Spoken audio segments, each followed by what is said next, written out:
ప్రధానమంత్రి నరేంద్ర మోదీ కర్నూలు చేరుకున్నారు. ప్రధాని మోదీకి AP CM Chandrababu, deputy CM Pawan Kalyan, కేంద్ర మంత్రులు రామ్మోహన్ నాయుడు, పెమ్మసాని స్వాగతం పలికారు. అక్కడి నుంచి శ్రీశైలానికి ప్రధాని వెళ్తారు. జ్యోతిర్లింగం, శక్తిపీఠ క్షేత్రాలు దర్శించుకుంటారు. శివాజీ స్ఫూర్తి కేంద్రాన్ని సందర్శిస్తారు. మధ్యాహ్నం శ్రీశైలం నుంచి హెలికాప్టర్లో కర్నూలు చేరుకుంటారు. రాష్ట్ర ప్రభుత్వం ప్రతిష్టాత్మకంగా నిర్మించనున్న డ్రోన్ సిటీకి మోదీ శంకుస్థాపన చేస్తారు. దీంతో పాటు 13,000 కోట్లకు పైగా విలువైన వివిధ ప్రాజెక్టులకు శంకుస్థాపన, ప్రారంభోత్సవాలు చేస్తారు. అనంతరం సూపర్ జీఎస్టీ, సూపర్ సేవింగ్స్ సభలో పాల్గొంటారు. జీఎస్టీ 2.0 సంస్కరణల ఫలాలు, ప్రయోజనాలను వివరిస్తారు.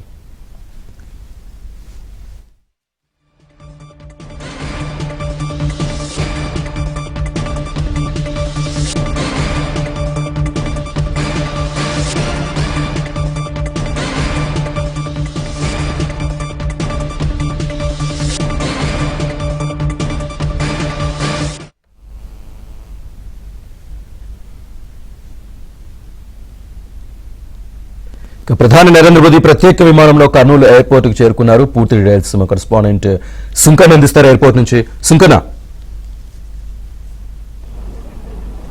శ్రీనివాస్, భారత ప్రధాని నరేంద్ర మోడీ కొద్దిసేపటి క్రితమే ఢిల్లీ నుంచి కర్నూలు ఎయిర్పోర్టుకు చేరుకున్నారు. ప్రధానమంత్రికి ఏపీ సీఎం చంద్రబాబు, అదేవిధంగా డిప్యూటీ సీఎం పవన్ కళ్యాణ్, కేంద్ర రాష్ట్ర మంత్రులు, మరికొంతమంది కూటమి నేతలు కూడా ఘన స్వాగతం పలికారు. ముఖ్యంగా హాఫ్ అన్ అవర్ ముందే ఏపీ సీఎం చంద్రబాబు కర్నూలు ఎయిర్పోర్టుకు చేరుకున్నారు. వచ్చిన తర్వాత ఆయనకు అయితే కూటమి నేతలందరూ కూడా ఘన స్వాగతం పలికినటువంటి నేపథ్యంలోనే కొద్దిసేపటి క్రితమే భారత ప్రధాని నరేంద్ర మోడీ కర్నూలు ఎయిర్పోర్టుకు చేరుకున్నాడు.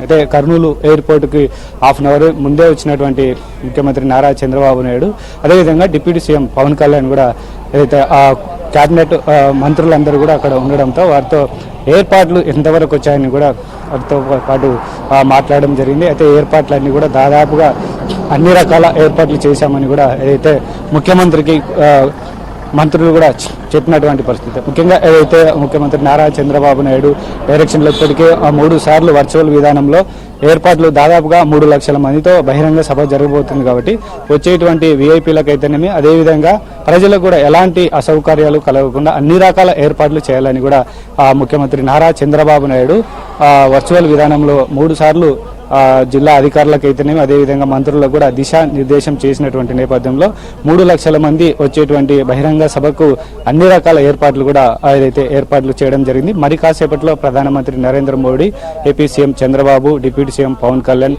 మంత్రి నారా లోకేష్ ప్రత్యేక హెలికాప్టర్లలో సున్నిపేటకు బయలుదేరతారు. సున్నిపేటలో అక్కడి నుంచి రోడ్డు మార్గం గుండా శ్రీశైలానికి వెళ్తారు.